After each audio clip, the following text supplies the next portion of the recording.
Hi friends, welcome to my channel. ఇలాంటి మరిన్ని updates కోసం ఛానల్ సబ్స్క్రైబ్ చేసుకొని బెల్ బటన్ ప్రెస్ చేయండి. వీడియోని లైక్ చేసి షేర్ చేయండి. ఫ్రెండ్స్, మన రెండు తెలుగు రాష్ట్రాల్లోనూ ఇప్పటికే భారీ నుంచి అతి భారీ వర్షాలు కురుస్తూనే ఉన్నాయి. మరికొద్ది రోజులు అంటే 2 రోజుల గ్యాప్ ఇచ్చి మళ్ళీ 3 రోజుల పాటు అయితే మన రెండు తెలుగు రాష్ట్రాల్లో భారీ నుంచి అతి భారీ వర్షాలు కురిసే అవకాశం ఉంది అని హైదరాబాద్ వాతావరణ కేంద్రం, ఏపీ వాతావరణ విపత్తుల నిర్వహణ సంస్థ తెలియచేయడం జరిగింది. మరి ఏ జిల్లాలో వర్షాలు కురుస్తాయి, ఎన్ని రోజులు కురుస్తాయి అనే వివరాలన్నీ ఇప్పుడు వీడియోల ద్వారా తెలుసుకుందాం. ముందుగా వీడియో చూస్తున్న వారు వీడియోను లైక్ చేయండి, తెలిసిన వారందరికీ షేర్ చేయండి. ఇక వివరాల్లో కనుక వెళ్ళినట్లయితే మన రెండు తెలుగు రాష్ట్రాల్లో ఇప్పటికే ఎక్కడ చూసినా వర్షాలు అయితే కురుస్తూనే ఉన్నాయి. మనకు వరదలు బీభత్సాన్ని సృష్టిస్తున్నాయి.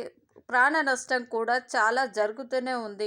అయినా మళ్ళీ 2 రోజుల గ్యాప్ ఇచ్చి మరో 3 రోజుల పాటు అయితే భారీ వర్షాలు కురుస్తాయని హైదరాబాద్ వాతావరణ కేంద్రం తెలియచేయడం జరిగింది.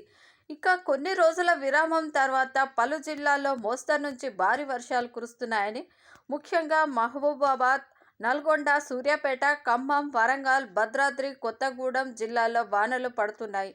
హైదరాబాద్ నగరంలో ఇవాళ తేలికపాటి నుంచి వర్షాలు కురిసే అవకాశం ఉంది అని వాతావరణ శాఖ అధికారులు అయితే తెలియచేయడం జరిగింది. కాబట్టి ఆఫీసుల నుంచి ఇంటికి వెళ్ళేవారు జాగ్రత్తగా వెళ్ళాలి అని హైదరాబాద్ వాతావరణ కేంద్రం అయితే హెచ్చరికలు జారీ చేయడం జరిగింది.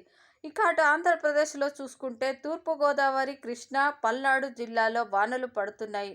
ఇక మరో 3 రోజుల పాటు ఈ 2 జిల్లాల్లో, తెలంగాణలోను, ఆంధ్రాలోను భారీ నుంచి అతి భారీ వర్షాలు కురుస్తాయని, ముఖ్యంగా ప్రజలు, రైతులు అప్రమత్తంగా ఉండాలి అని 2 వాతావరణ శాఖలు అయితే హెచ్చరికలు జారీ చేయడం జరిగింది. ఇది ఫ్రెండ్స్, 2 తెలుగు రాష్ట్రాలకు సంబంధించిన వెదర్ అప్డేట్.